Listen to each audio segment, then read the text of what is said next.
justice, devant la loi. Nous sommes tous égaux. Fraternité, vous êtes ici présents. Nous sommes tous unis, évidemment, ces jours de deuil national.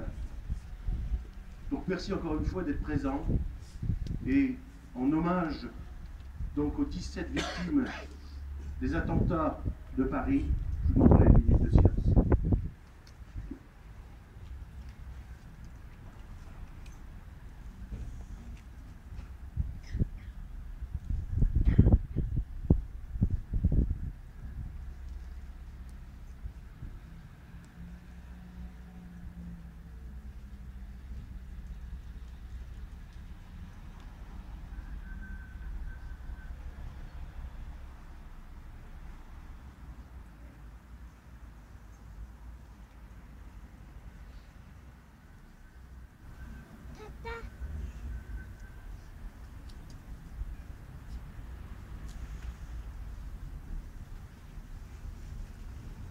Je vous remercie.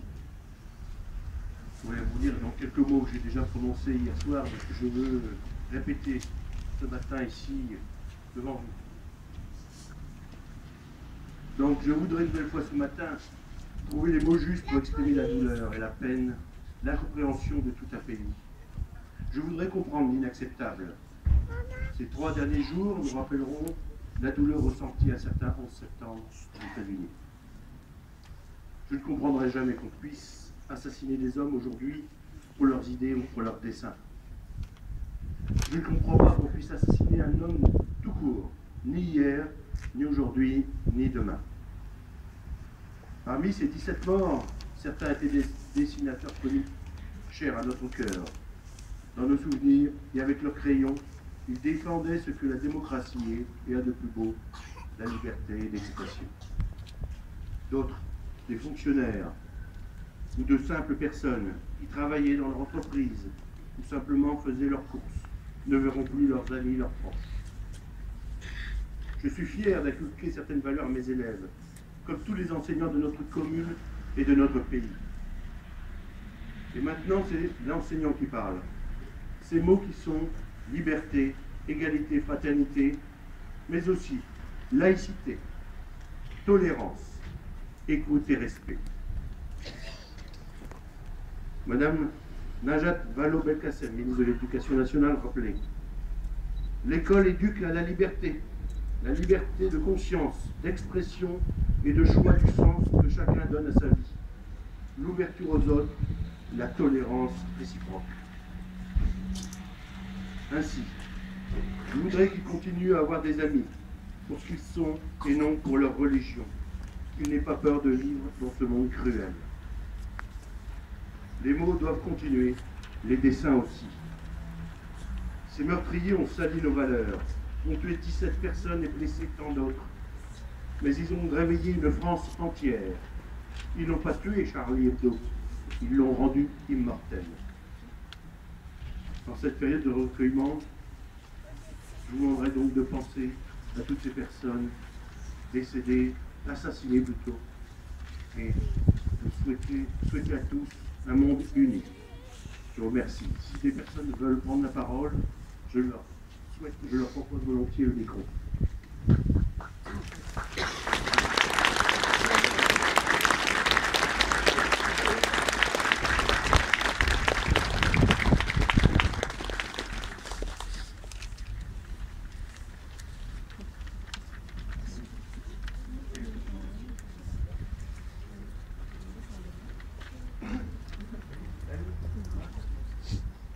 Juste, je voudrais rappeler aussi donc vous que nous avons donc allumé 17 bougies en mémoire des 17 victimes de ces attentats.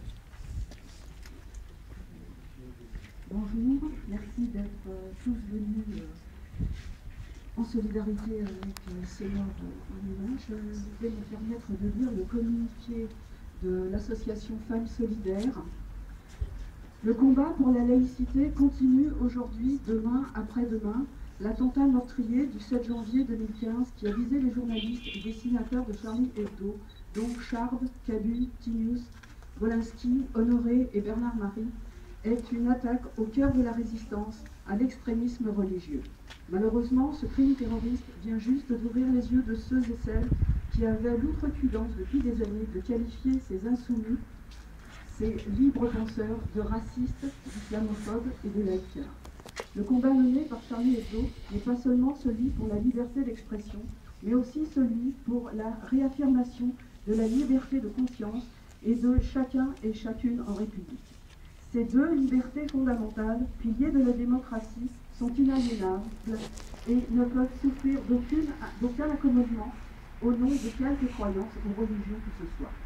Femmes solidaires et Clara Magazine rendent hommage à leurs camarades tombés sous les balles de l'obscurantisme religieux et expriment leur solidarité envers les familles et proches de ces familles et proches de ces victimes de la barbarie. Le combat pour la laïcité continue aujourd'hui et devra être mené de façon encore plus déterminée demain, après-demain et dans les mois et années qui viennent. Il ne doit pas s'essouffler et nous ne devons pas le perdre de vue. C'est celui pour lequel sont tombés ces hommes et ces femmes. Occulter ce combat, ce serait les tuer une seconde fois.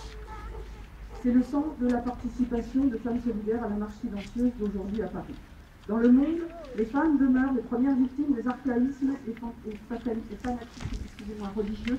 Elles savent que la laïcité est le seul cadre politique dans lequel peut se construire l'égalité et donc la liberté.